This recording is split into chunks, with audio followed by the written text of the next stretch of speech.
back. Well, they say, I don't know much about art, but I know what I like. Well, there's a lady in Australia. She's actually Australia's richest person, never known richest woman. She's worth 23 billion quid. And I don't know whether she knows much about art or not, but I do know she knows what she doesn't like.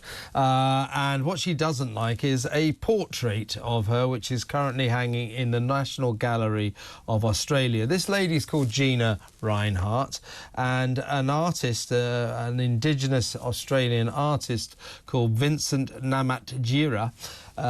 He has got an exhibition called Australia in Colour, and he's painted a very nice portrait of rich Gina, wealthy Gina. So first of all, we're going to show you a picture, a photograph of Gina. Let's have a look at Gina. There she is. There she is. She's 23 billion quid. She's a mining heiress. Looks like a lovely lady, doesn't she? Must get to know her. Maybe I'll try and marry her. 23 billion quid. Got to be worth it. Looks like a nice lady. Now, she's moaning about this portrait. Let's have a look at the portrait. What's the problem? Why doesn't she like that portrait? Anyway, this is in this exhibition, and she wants it taken down because she's got the temerity to say it's unflattering. What's unflattering about that? I mean, you know, I could see Gina's point, put it this way. Now, Vincent, he is a satirical artist, so there may be a sort of deliberate element to this extremely unflattering portrait of Gina. But she's got an interesting story, so let's talk to the Australian correspondent for Newsweek here in London, Shannon Power. Thanks for joining us, Shannon. Thanks so much for having me, Kevin. Now, as I understand it, so Gina, you know, she inherited this mining empire from her father, and to be fair to her, she has advanced it and increased it massively and is now worth a cool 23 billion quid.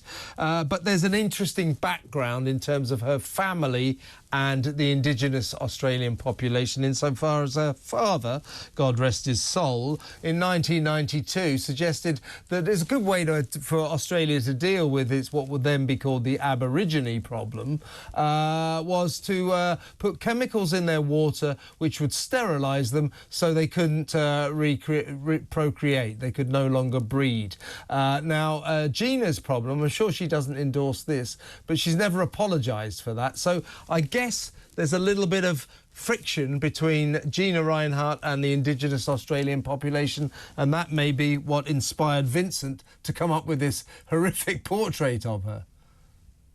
Absolutely, and I think Gina hasn't spoken out specifically about her father's ongoing comments about Aboriginal people, which he has made over his lifetime. He did pass away in 1992, but to suggest that they should be sterilised in order to breed themselves out is pretty extreme. And she actually did have an opportunity, I think it was late last year, to redress her father's comments when the Australia's netball team did not want to wear their shirts, which her business was sponsoring, because of what her father had said about Aboriginal people.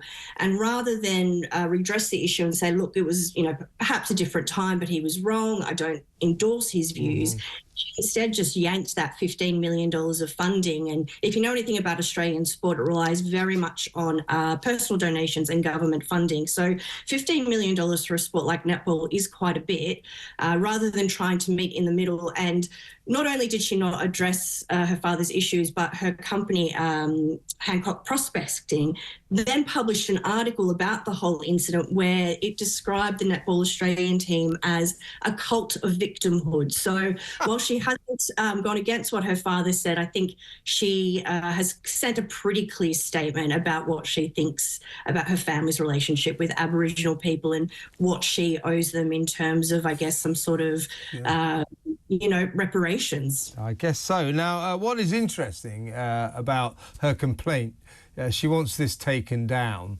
because she says it's unflattering. I think we can, now that I've made lots of jokes about it, I think we can agree it is rather unflattering. But what she's worried about, because her company, and indeed Australia itself, sells loads of minerals and iron and steel and stuff like that, or the stuff that her company prospects, to China. And she says that this portrait will lower her standing in the minds of the Chinese and therefore affect her business. That's a bit of a stretch, isn't it? It's a massive stretch. She actually bought up quite a big chunk of a Chinese company last year and has, from what we understand, quite good relations with the Chinese. She considers herself a good mate of the Indian PM Narendra Modi. So she's doing okay. I don't think we need to worry so much about Gina's prospects in regards to what the Chinese think of her. She's already, well and truly set herself up in that country. And I don't think a portrait is going to affect her business relations there, which are already doing really well. And we should add, this is Vincent's third portrait of Gina, and it had been actually displayed in another Australian city prior to heading to Canberra to the National Gallery. So it's been on public display for a while.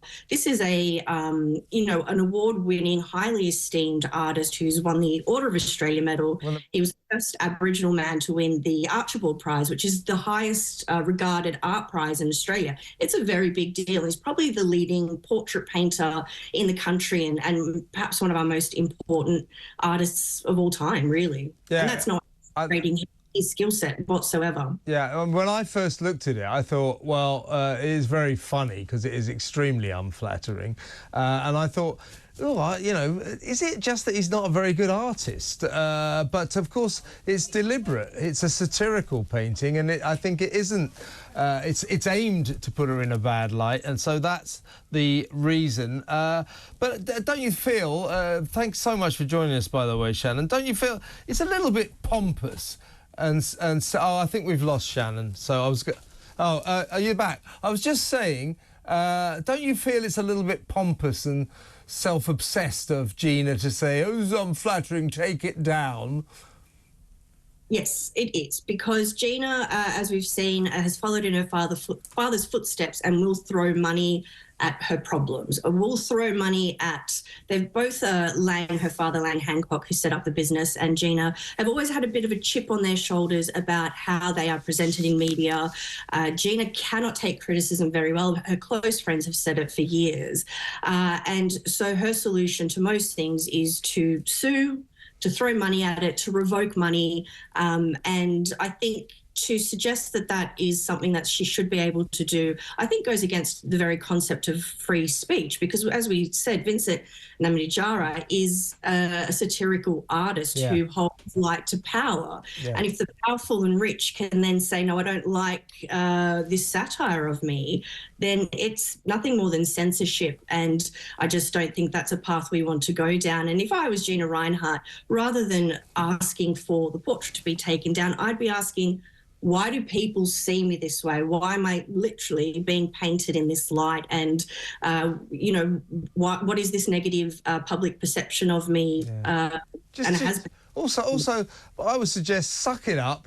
Just laugh about it, I mean, by doing this, by making a thing of it, she's made herself look slightly ridiculous, I think. But it's a hilarious picture, and great to talk to you, Shannon. Thank you very much for your time. That's Shannon Power there. She's a reporter at Newsweek, Australian Newsweek, and she's based here in London.